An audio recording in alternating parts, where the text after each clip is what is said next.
So, I'm back with another video. I have another video coming up later on today, maybe even tomorrow, where I will be giving a belated 420 review for Cheech and Chong's Up in Smoke and Friday.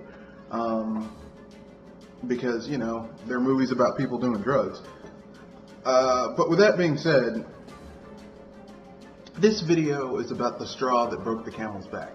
I know I've been saying in numerous podcasts that, you know, I cannot in good faith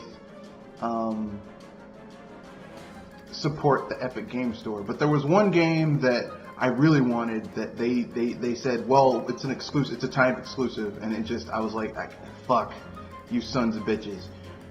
And that game is, well, I'll show you a trailer of the game later on in this video, but it's a sequel or a prequel, the second game in the series, but a prequel to this game coming up shortly after the cut.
Six days ago, you received a cryptic message from your Aunt Juno, the family black sheep who you haven't seen or heard from in over 10 years. The message provided the access codes to the Rasputin, a near-derelict spacecraft and a relic of her younger days. Also included were the coordinates to Rust City, an out-of-the-way space station with a questionable reputation. She practically begged you to meet her there as quickly as possible. Now, after several days of travel and a few unscheduled maintenance stops, you have at last arrived. This is a place of liars and thieves. You wonder how you let yourself get dragged to such a godforsaken backwater.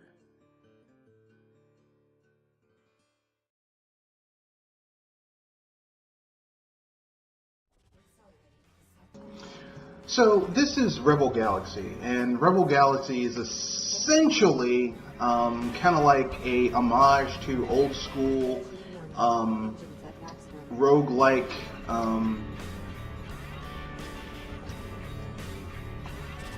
open world space exploration, trading, combat games from back in the day that were big during the late 80s, mid 80s. There was like a 5-year period where you had some really great ones come up, like Freebooter 2, stuff like that, Free Space. And over time, the genre kind of died out because new things came out that captured people's attention. But for me, games like this always held a deep space in my heart because basically, I was born in Florida and I went to school in Florida when I was a little kid.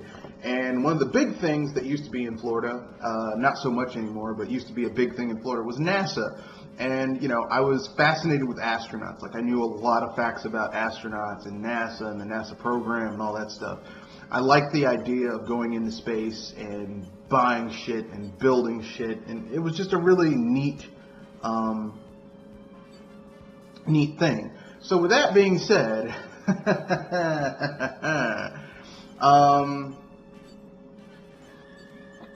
like, that translated to me having a fascination with science fiction and space-based video games. Like, I love stuff like that.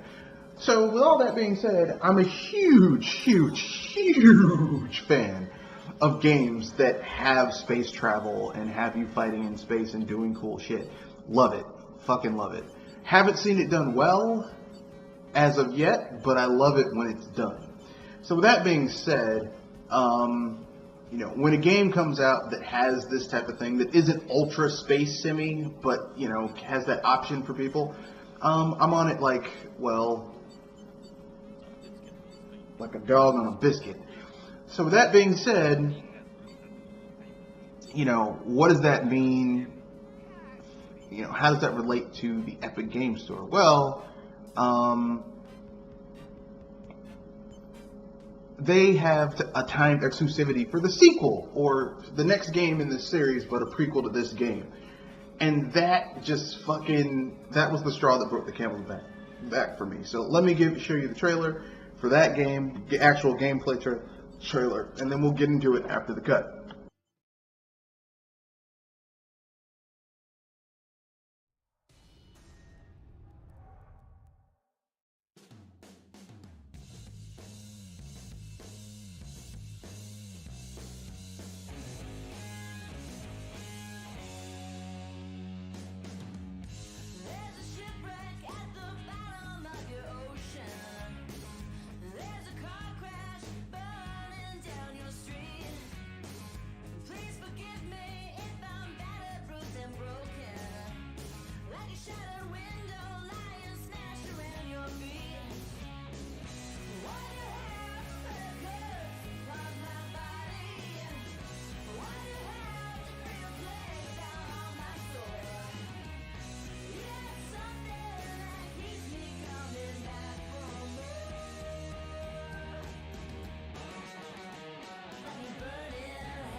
So basically, that's all I'm saying.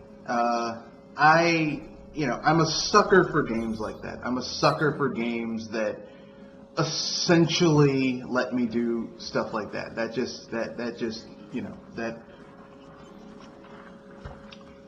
I'm a sucker for it. So give me a game that has me traveling around in space, blowing shit the fuck up, killing bad guys. I love that shit.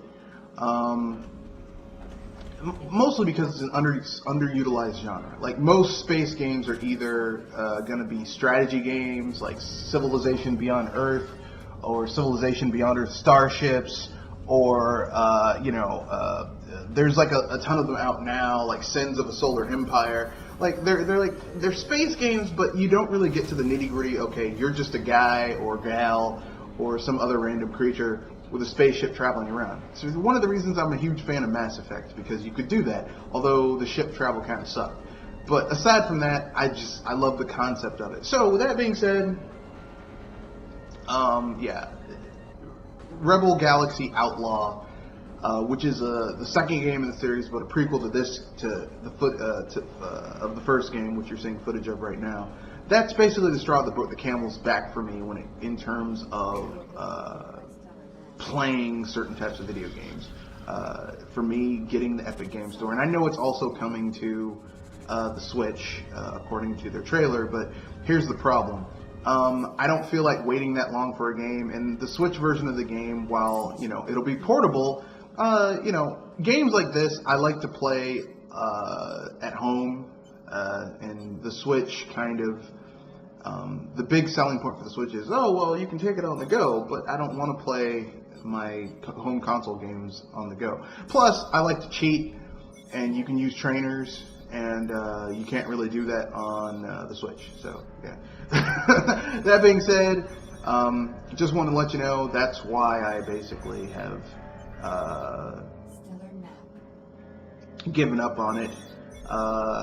That's why I basically had to drop my embargo of the Epic Game Store. Not for Outer Worlds, even though I'm really looking forward to that game. Not for Borderlands 3, also looking forward to that game. But the straw that broke the camel's back was Rebel Galaxy Outlaw. Just these sons of bitches. You got me. With that being said, that's the end of the video. Remember, rate, comment, share, subscribe. You can reach me at BSBusters, Mr. Red Fox. Matthew Wesley. That's capital M on the Matthew, space capital W on the Wesley. At Mr. Red Fox 91 on Twitter. And you can also reach me at mrredfoxbsbuster at gmail.com. So with that being said, that's the end of the video. You can also reach me on YouTube by looking for Mr. Red Fox. That's 1D, 1X in the Fox. And that being said, that's the end of the video. Peace! Yellow.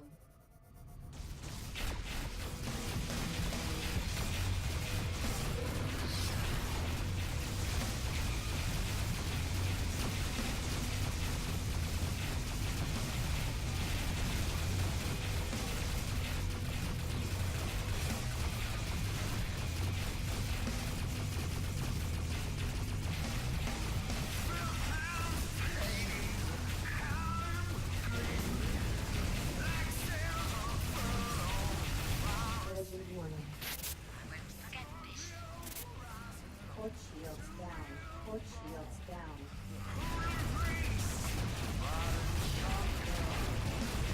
Hurtful breach. Court shields down.